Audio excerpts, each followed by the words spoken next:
ఇదిగోండి కొబ్బరి ముక్కలు కూడా వేగిపోయినాయి. ఇప్పుడు ఇవి పక్కన పెట్టుకుందాం. అది కుక్కర్ విజిల్ వచ్చేలోపు బెల్లం కరగబెట్టుకుందామండి.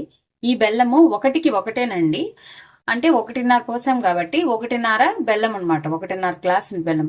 దేంతో అయితే క్వాంటిటీ తీసుకుంటామో దాంతో సమానంగా 1కి 1 తీసుకోవాలి. దీన్ని కరగబెట్టుకుందామండి. బెల్లం కరగటానికి కొంచెం నీళ్లు పోద్దామండి. చాలండి, జస్ట్ ఊరికే కరగటానికి. వెలిగించుకొని అంతలోకి అది కుక్కర్ విజిల్స్ వచ్చేసినాయండి. ఇది కరగబెట్టుకొని దీన్ని దాంట్లో పోసుకోవటమేనండి. కుక్కర్ విజిల్స్ వచ్చేసి అయిపోయిందండి. అయితే మొత్తం ప్రెషర్ మనం ఇలా తీసేసుకోవాలి. ప్రెషర్ అంతా తీసేసుకొని, ఎందుకంటే కుక్కర్ లో కాబట్టి మనం చేస్తుంది, ఈ ప్రెషర్ అంతా తీసేసుకోవాలి. అయితే జాగ్రత్తగా తీసుకోండి, కుక్కర్ కదా, అందుకని ఒకసారి జాగ్రత్తగా తీసుకోండి. ఇదిగోండి, చూసారా మంచిగా ఇట్లా ఉడికిపోయింది. కుక్కర్లో అయితే ఫాస్ట్ గా అవుతుందని చేశానండి.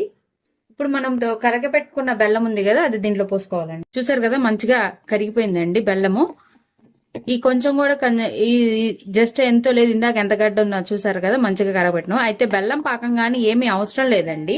జస్ట్ బెల్లం కరగబెట్టుకొని ఆ లిక్విడ్ ఫార్మేట్ ని మనము దీంట్లో పోసుకోవాలండి. అది తీపి చూసుకోండి, పట్టలేదు అంటే కనుక ఇంకొంచెం బెల్లం కరగబెట్టుకొని దాంట్లో పోసుకోండి.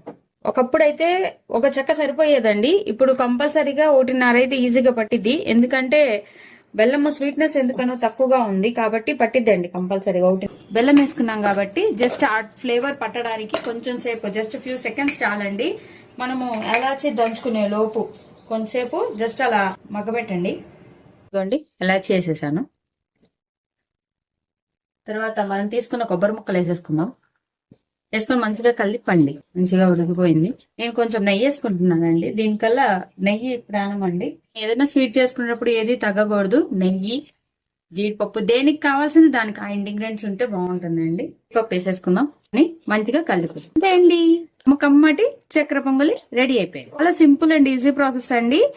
కమ్మటి చక్కెర పొంగలి రెడీ అయిపోయింది. ఈ వీడియో కనుక మీకు నచ్చినట్టయితే ప్లీజ్ లైక్ చేసి, షేర్ చేసి, సబ్స్క్రైబ్ చేసుకోండి. Thank you for watching Shravya's recipes.